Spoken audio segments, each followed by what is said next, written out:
Well, great morning. I have a few questions here. Okay, somebody is saying, they asked me about, do I think a realized being like myself will also come to a new chapter after life? Like changing into another form maybe, or is it like no new form, just a formless being? Thank you very much. Well, I answered that and said, yes, continue to go forward and new experiences. So then they come back and say, well, this is confusing me. If you have already ingrained in your mind that it is only one way, then why are you asking to begin with? I don't get it. Why other experiences? I thought like Ramana or Krishna would mean the kingdom, which is pure non-duality, okay? Without experience, just pure bliss consciousness, vast and self-content, without rebirth, pure knowing of nothingness, okay? So you think that just because one reaches realization, that they're just going to be a vast emptiness. Okay? What's wrong with experience? There are more and more and more subtle realms. Okay? I'm not saying you come back here to this dynamic. There are endless dynamics. Okay? You don't go back into a closed consciousness, into a mental constriction, unless one chooses to come back here and be a teacher, be a sage, then you would go through maybe perhaps some mental restriction, but you can come back fully realized if you choose to come back to aid society, whatever. But no. I want to know that you just evaporate into bliss. Oh my goodness. No, you continue forward. Okay? That's like saying, well, the divine is just bliss, and so all of the realms and layers just disappear. Okay? Okay? So no, you continue forward. Continue forward. If you don't want to go into a heavy transient body like this, go into other realms, subtle bodies. Okay?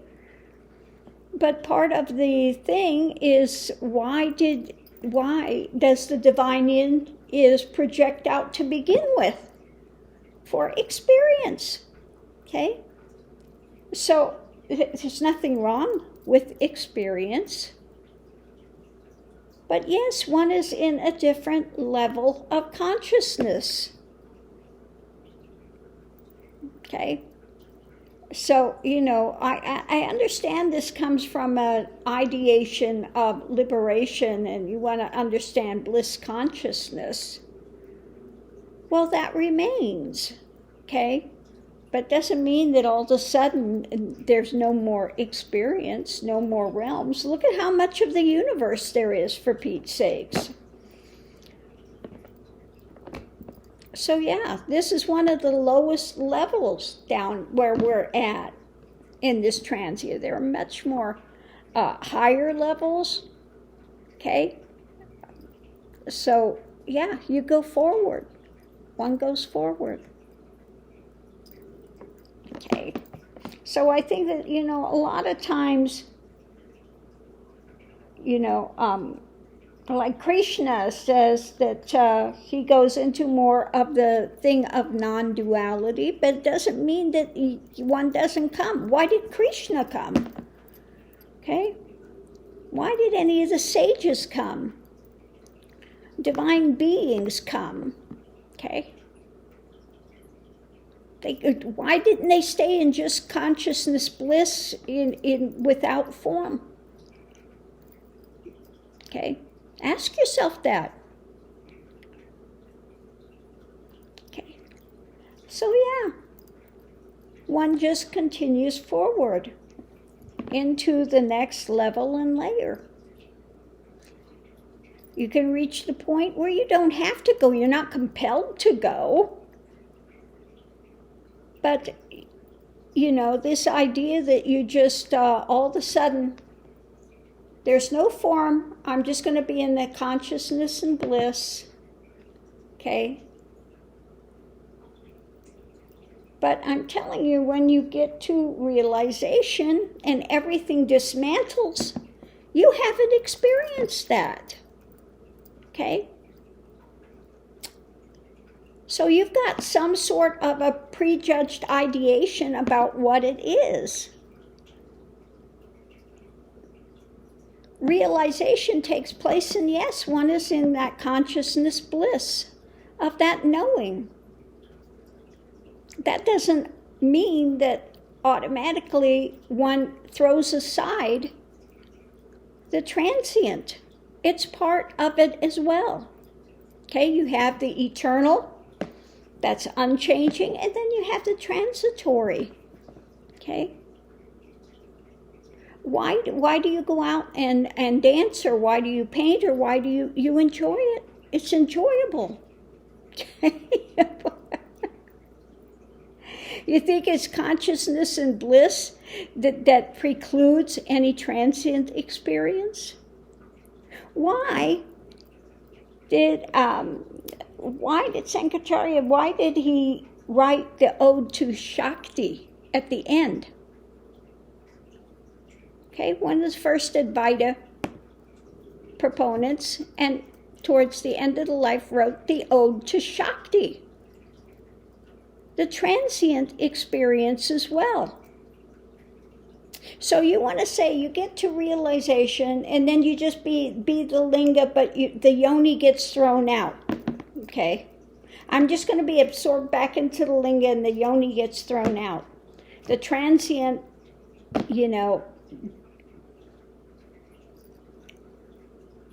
when one is in that center of divine is, that projection into transient experience is enjoyed. It's enjoyable. Okay? Yes, there is always that consciousness of the non-dual. That's the center point, non-dual. Okay? So, unfortunately, people read this and they get some sort of a ideation about it. I just want to be free. I want to be liberated. I want to be in consciousness. I want to be in bliss all the time. I would just want to just sit there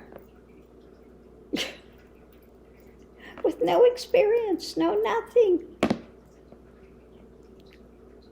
Okay? So, don't throw out the baby with the bathwater. Okay? Understand that one reaches a different level of consciousness, okay?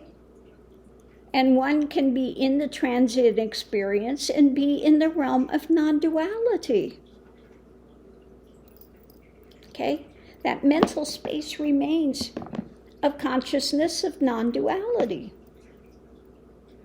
So I think it,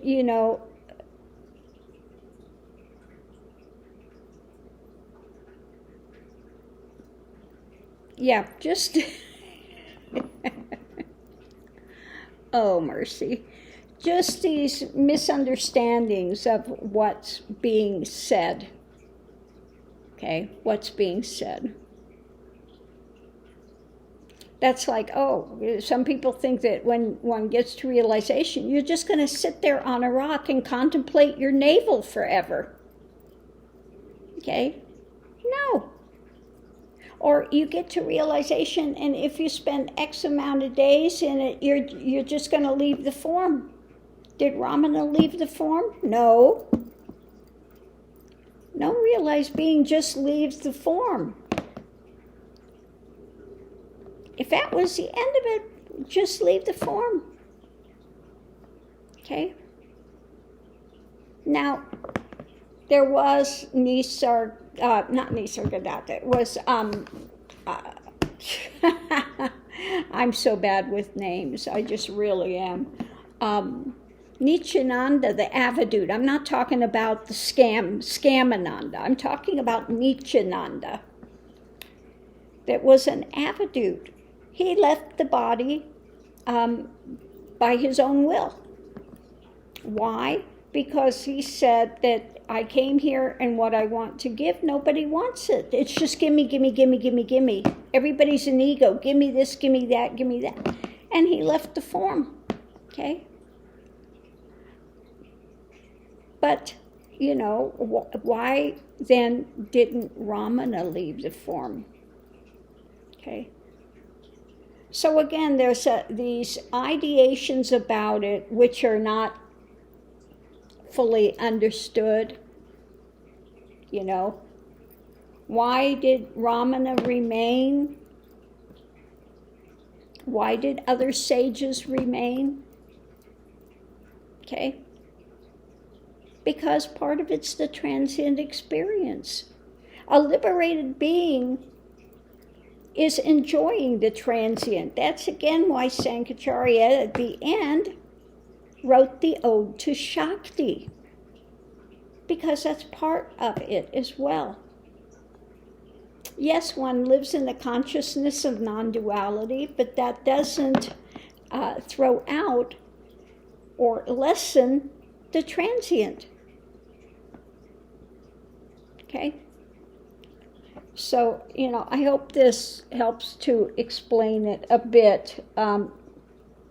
First, get to realization, and then it will become clear.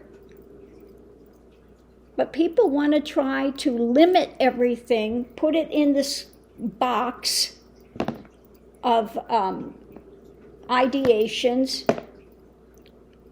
because they want to be free of suffering, and then they say, oh, well, non-duality, and you leave the form, and you're just in consciousness of bliss, and you just eternally stay there, and that's it.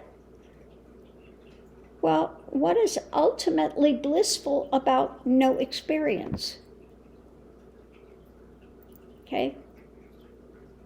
It's kind of like the Bible. Okay, you have Adam and Eve. All they had was being with God in that consciousness of bliss. Okay? And they wanted experience. They wanted experience. They wanted knowledge. That's what that whole saga is pointing to. Same thing. Experience. And whether you have ones like Krishna that says, I remember all of my lives. I remember all of my times. I remember all those things. Okay? I'm going to Krishna Lok. Did he say he's going into, just being evaporated? Nothing? No. It had Krishna Lok. Another realm. Okay? So, again, I think people just have a mistaken notion about what it means that one remains in that consciousness of bliss. It doesn't mean that the transient part goes away. It's like waves, goes in and goes out. Okay? So I'm going to leave this here. I hope this has not confused you even further. But yeah. So, thanks for your question.